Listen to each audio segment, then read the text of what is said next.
আপোনালোকে জানে যে আজি পৃথক কমতাপুৰ ৰাজ্যৰ জনজাতিকৰণ আৰু কেএলৰ লগত শান্তি আলোচনাৰ দাবীত আমি যি গোসাইগাঁৱত ৰেল অৱৰোধ কাৰ্যসূচী অনিৰ্দিষ্টকালীন ৰেল অৱৰোধ কাৰ্যসূচী লৈছোঁ।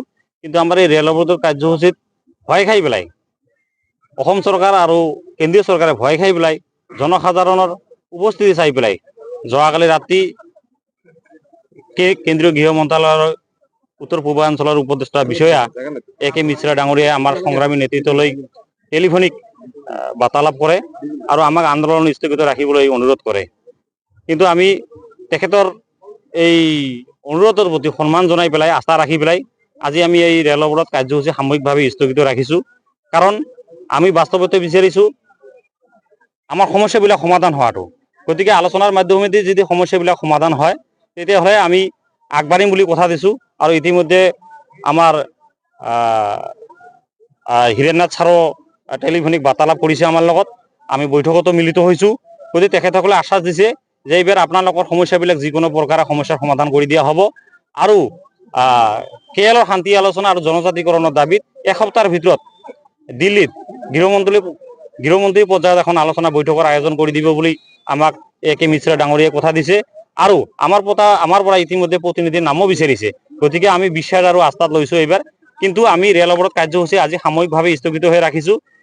এসপ্তাহৰ ভিতৰতে যদি কোনো ধৰণৰ এই আলোচনা আগ নবঢ়ে তেতিয়াহ'লে আমি 10 দিন পিছতে কিন্তু আমি আকৌ এই ৰেলপথ অৱৰোধ কৰিবলৈ আগবাঢ়ি যাম।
চলো